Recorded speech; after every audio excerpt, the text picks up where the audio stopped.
Hello Pharma aspirants, welcome to Acharya. In the previous lecture, we explored the basic structure of the drug development life cycle and covered the drug discovery along with the synthesis of the identified compound.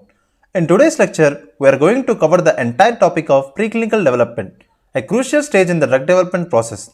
Although it is a very massive topic, I have structured this session to give you a clear and complete understanding in a single video. So stay with me and let's explore the full concept of preclinical development together. Let's begin. Preclinical development. Preclinical development is the stage in drug development where a new drug candidate is tested in laboratory and animal models to assess its safety, efficacy, and pharmacokinetics before it can be tested in humans. This phase helps answer the critical questions like: is the drug toxic to any organ? Or how is it absorbed, distributed, metabolized, and excreted? What is the safe starting dose for the human trials? In vitro studies. In the early stages of drug development, we begin with laboratory studies using cell lines, tissues, or biochemical assays to understand how a drug interacts at the molecular level. These in vitro tests provide critical insights into a compound's mechanism of action and safety profile. For example, receptor binding assays help us determine how strongly a drug binds to its target receptor, giving us an idea of its potency and selectivity. Enzymatic activity assays are used to measure how the drug inhibits or activates specific enzymes, which is particularly important when developing enzyme targeting drugs like ACE inhibitors or protease inhibitors. We also conduct cytotoxicity assays to assess whether the compound might harm healthy cells using methods like MTT, LDH release, or neutral red uptake.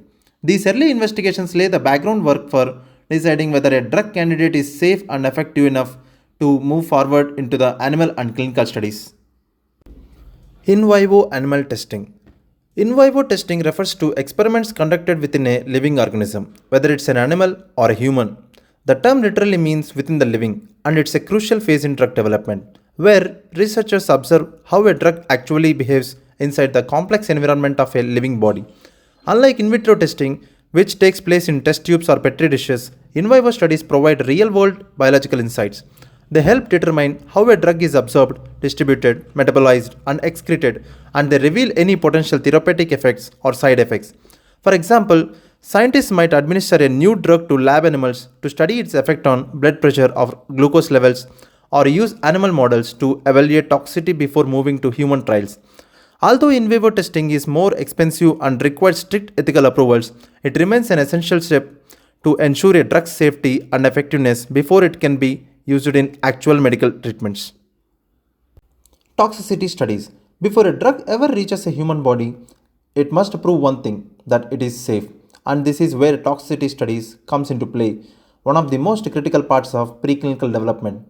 These studies help us understand how safe is a drug, what does might become harmful, and which organs or systems might be affected if things go wrong. We begin with acute toxicity testing, where a single high dose of the drug is administered to lab animals.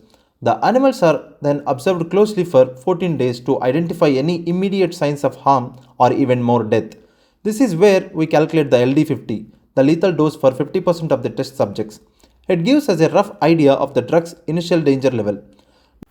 Next comes the subchronic toxicity, where the drug is given repeatedly over a short period, usually 14 to 28 days. Here, we look for signs of organ damage, behavioral changes, and whether any adverse effects are reversible once the drug is stopped. For medications intended for long-term use, we conduct chronic toxicity studies, typically over a span of 3 to 6 months. These long-duration tests help us assess the risks of sustained exposure, especially in the case of drugs meant for lifelong or chronic conditions. Then we have genotoxicity testing, which checks whether the drug can cause genetic damage, a potential trigger for mutations or cancer. This includes tests like the AMIS test, micronucleus test, and chromosomal aberration studies. Finally, we move to reproductive and developmental toxicity studies, which examine how the drug might affect fertility, pregnancy, embryonic development, and even the health of the newborn. These studies are typically conducted in animal models like rats and rabbits. Together, these toxicity studies build a complete safety profile of the drug. They ensure that only those compounds with an acceptable risk level make it to the next stage, clinical trials in humans, because at the heart of every successful drug lies a foundation of the safety. Formulation feasibility. Before a drug can be tested in animals, we need to ensure that it can actually be delivered safely and effectively. and that's where formulation feasibility comes in. This step focuses on preparing a preliminary formulation that's suitable for administration in animal models while closely mimicking how the drug might eventually to give humans. The process starts with solubility and stability testing. We need to make sure the drug dissolves properly in its chosen medium and remains chemically stable for the entire duration of the study. A drug that degrades midway could lead to misleading results or even harm the test animals. Next, we move to vehicle selection.